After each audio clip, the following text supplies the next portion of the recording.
Welcome to another English 1015 or English for Academic Purposes video. Today, we're diving into a key part of academic writing, citing, which includes quoting and paraphrasing. You may already be familiar with the idea of giving credit. Think of those times when someone shares a meme and writes, "Credit to the creator," that's citing. Or think about when a classmate borrows your idea during a group project and doesn't mention you. Annoying, right? Well, that's why citing matters. In Western academic culture, citing is essential. Why? Because original ideas are considered intellectual property and they must be acknowledged. This may be different from what you're used to. Some cultures emphasize shared knowledge or oral tradition more than individual ownership of ideas. That's why learning to cite in this way can take a bit of adjustment, and that's perfectly okay. We cite to support our arguments or to emphasize a point of view, to show where the ideas we use come from, and we also cite to help readers follow the research trail. There are two main ways to cite, quoting and paraphrasing. Quoting means using the exact words from a source. We use quotation marks and include the author's name, year, and page number. Paraphrasing, on the other hand, means rewriting an idea by another author in our own words. We do not use quotation marks, but include the author's name and the year in which that idea was published. Do you remember when we mentioned reporting verbs while studying summary writing? Well, reporting verbs are also important when we cite, because they announce that we are using other people's ideas. Depending on the reporting verb that we use, we indicate our position with that author. If we use verbs like analyze, explore, discover, notice, observe, and show, we are showing a neutral and even positive stance. We tend to agree more than we disagree with the author. However, when we use believe, conceptualize, suspect, and view, we are being more cautious and may not agree 100% with the citations. Finally, if we use ascribe and hypothesize, we indicate that we are distancing ourselves from the idea that we have cited. Now let's discuss quoting and paraphrasing separately. Let's begin with quoting. Remember, we use the exact words that we have extracted from a source.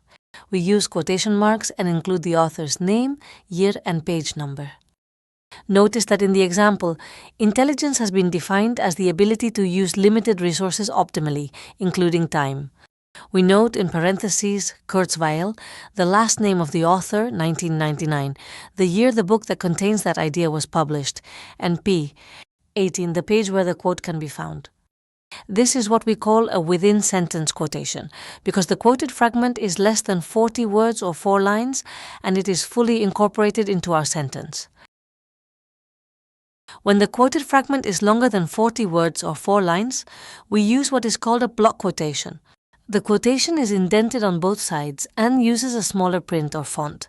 Notice that while we include author's last name, year of publication, and page number of the original quotation, we do not use quotation marks. The block format indicates that this is quoted material. A quotation or paraphrase may emphasize two things: the idea, concept, or intellectual contribution in general, or who made that contribution. In the example above, the quotation emphasizes the idea, result, or intellectual contribution. Notice that the last name, Kurzweil, appears in parentheses, together with the year of publication and page number. However, in the example below, the quotation emphasizes the author or contributor. See how the name is part of the sentence, as in, according to Kurzweil, intelligence has been defined as the ability to use limited resources optimally, including time. In this case, we only need to indicate in parentheses the year of publication and the number of the page in which that idea appears. Now let's discuss paraphrasing. As we already said, paraphrasing is when we rewrite ideas by other authors in our own words. Let's look at this example. Robert Sternberg, in parentheses 1985, describes intelligence as having 3 parts: analytical, practical, and creative. This is basically a summary of what Sternberg wrote in 1985 using our own words. Notice that we do not use quotation marks unless we're keeping a specific term or expression. Paraphrases also help summarize similar ideas by different authors. For example, one traditional view is that intelligence is a general cognitive ability that can be measured using standardized IQ tests. You can see that the names of Binet and Thurman appear in parentheses together with 1916. It means that in that year, these two authors talked about measuring intelligence through tests. Their ideas may have been similar or even slightly different, but both published about a common subject and in the same year. There are three basic things that characterize a good paraphrase. First, the meaning of the source is preserved, nothing is added or deleted. Second, the length of the paraphrase is about the same length as that of the source. Finally, the writing style of the paraphrase reflects our style, and not that of the author of the source. Now let's briefly review 4 paraphrasing techniques. The first technique is about using synonyms and antonyms, or changing nouns, verbs, adjectives and adverbs into equivalent words and expressions. Let's see some examples. In the white background above, we have the original quotation. Notice that we put author's last name, year of publication, and page number in parentheses. The original quotation from Maynard says, "Active learners take responsibility for their learning and are open to changing both their ideas and their behavior." Notice that the light yellow background below indicates the paraphrase. We have replaced a few of Maynard's original words with synonyms. That is, we've replaced active with engaged, take responsibility with assume accountability, learning with education, are open to changing with remain receptive to adjusting, and their behavior with their thoughts and actions. Since the paraphrase is a summary in our own words, we just make reference to the author's last name and to the year of publication. In this example, notice how we use synonyms like in messages and meanings, but also equivalent expressions like to communicate and for communicating, or learning and learn. The second paraphrasing technique is making abstract ideas concrete, that is, providing us specific examples to explain or illustrate a more general idea. Again, the original quotation appears on top with a white background, and the paraphrase appears below with a light yellow background. Notice how the authors talk about assignments, a more general and abstract idea, and the paraphrase provides examples of these assignments like reading a text or practicing a problem.